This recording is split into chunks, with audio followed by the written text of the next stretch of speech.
Ya tenemos a la distancia al licenciado en Ciencia Política Salvador Navarro Martínez, con quien cada semana pues abordamos uno de los temas que están en la opinión pública de lo que está pasando en materia política. Así es que ya lo tenemos en videollamada desde algún lugar del mundo y me da mucho gusto saludarlo. ¿Cómo estás, Chava? Muy buenos días.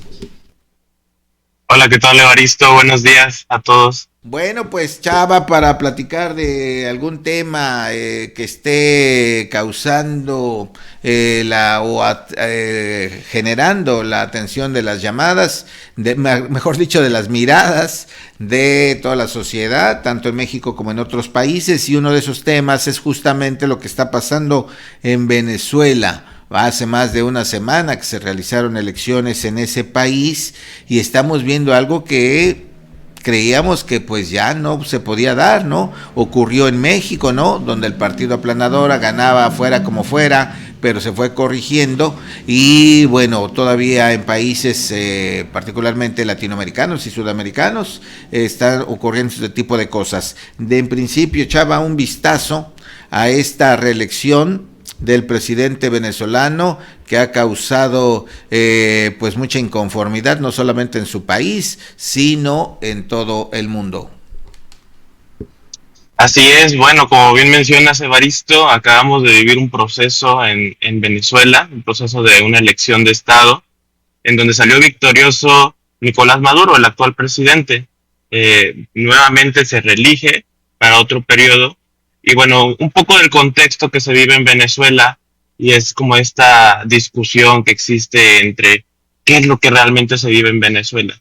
Lo que se vive en Venezuela es un modelo autoritario, es una dictadura, y se tiene que llamar de esa manera porque se tienen elecciones. Ellos dicen que son elecciones democráticas, ellos se dice que son elecciones donde la ciudadanía elige verdaderamente a su próximo presidente, pero la verdad es que no es así. Son elecciones que suceden desde el Estado, desde un Consejo Nacional Electoral equivalente a lo que es el INE aquí en México, pero este consejo es regulado por el Estado, es decir, regulado por el mismo Nicolás Maduro.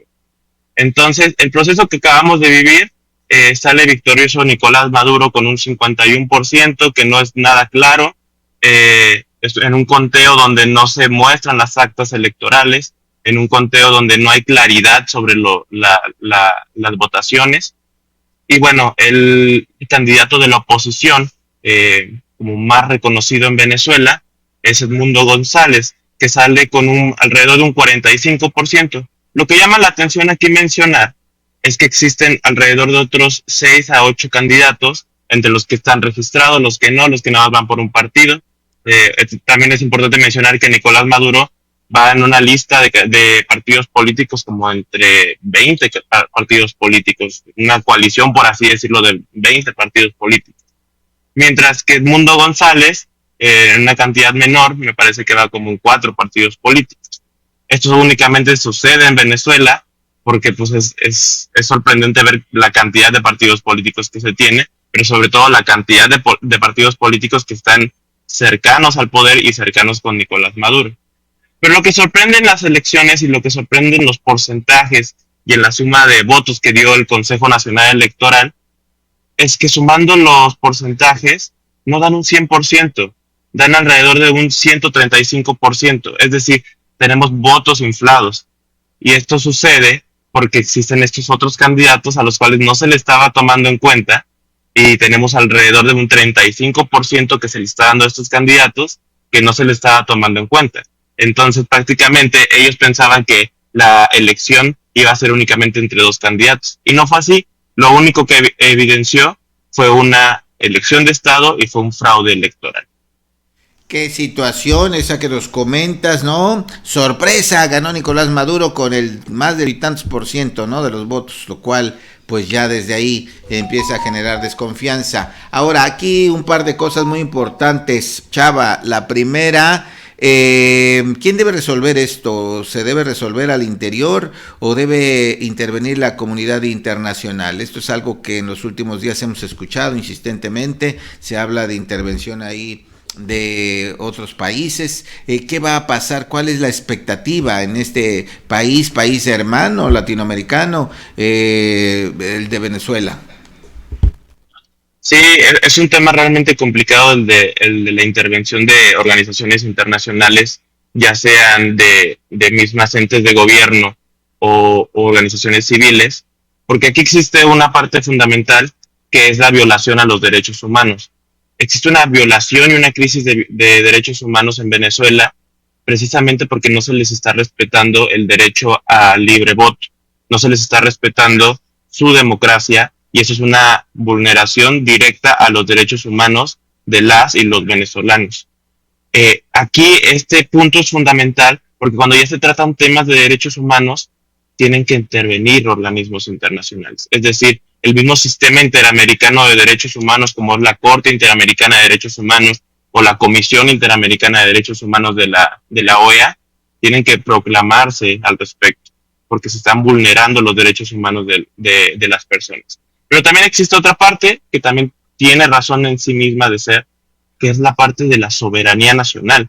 Y es decir, hasta dónde un organismo internacional puede intervenir en un país si es que este país decide su forma de gobierno y su forma de gobierno pues ha sido la que ha instaurado Nicolás Maduro bajo mentiras, bajo la calumnia, bajo la negligencia política, sí, bajo el autoritarismo, sí, pero ese es el sistema que tiene Venezuela.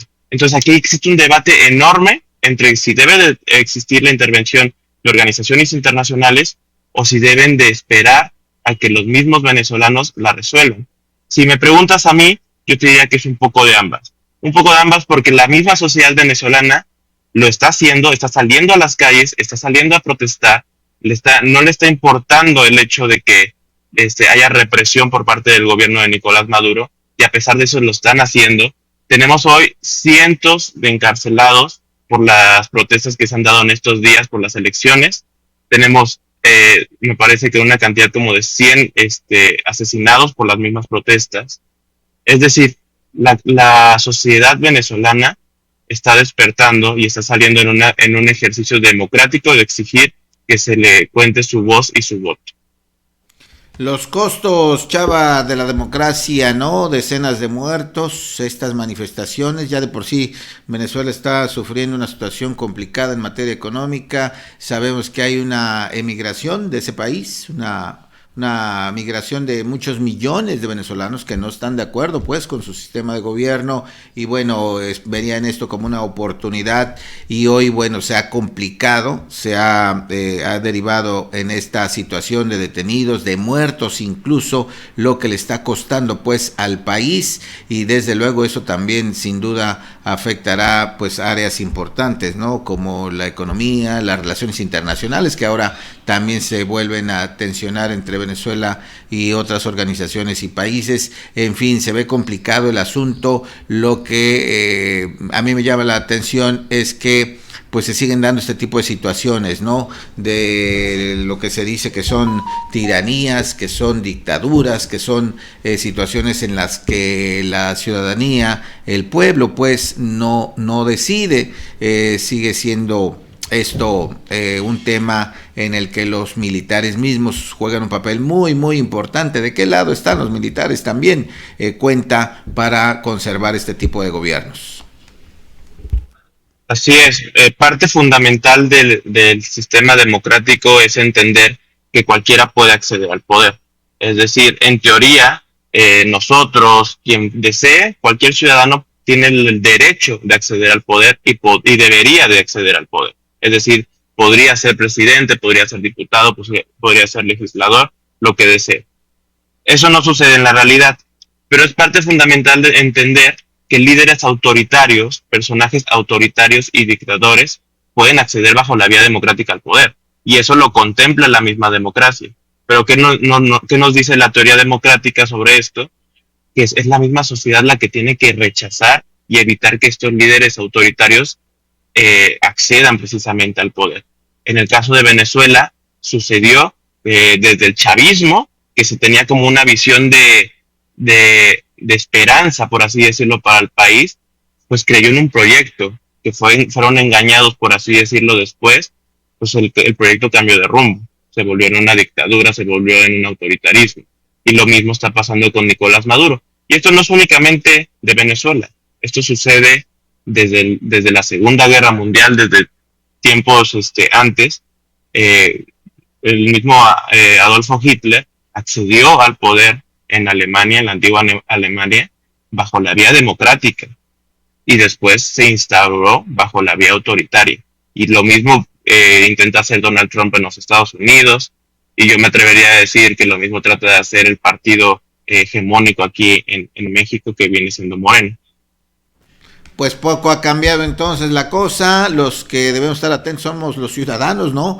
Que no debemos permitir que se pierda lo que se ha avanzado en materia democrática. Afortunadamente, aunque aquí en México se hablaba mucho que iba a ser Venezuela, que era Venezuela, etcétera, etcétera. Bueno, afortunadamente no hemos llegado a esta situación y esperemos que eso nunca ocurra. Desde luego con la atención, con el acompañamiento de los ciudadanos, que estemos ahí pendientes de este tipo de situaciones y en particular de esta crisis en ese país. Chava, pues te agradeceremos que estés al pendiente, porque se vuelve también, dime tú si no, una suerte de ejercicio académico, estar observando todo lo que está pasando allá en aquel país, los factores que influyen, las circunstancias que podrían derivar en un desenlace o en otro. Es una suerte pues de ejercicio estar observando lo que pasa allá en Venezuela. Así es, sin duda alguna es un tema que se tiene que tener visibilidad.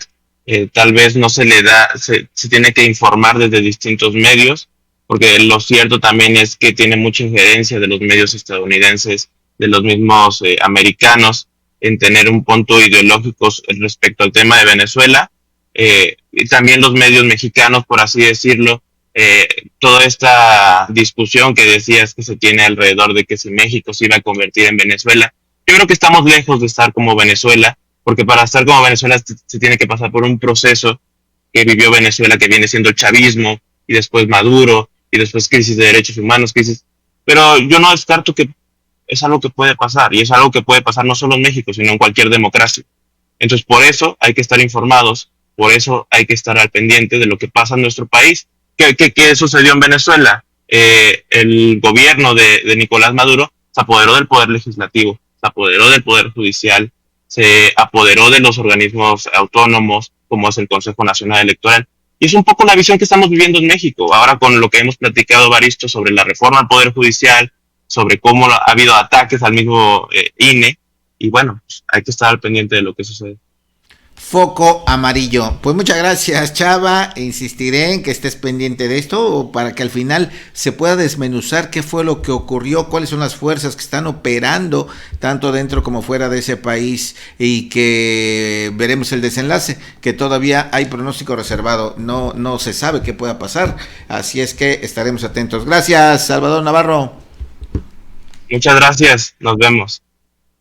Hasta pronto. Bueno, pues ahí está el tema de Venezuela, un tema interesante sin duda, de estar observando, estar escuchando qué está pasando allá, para ver en qué termina el asunto.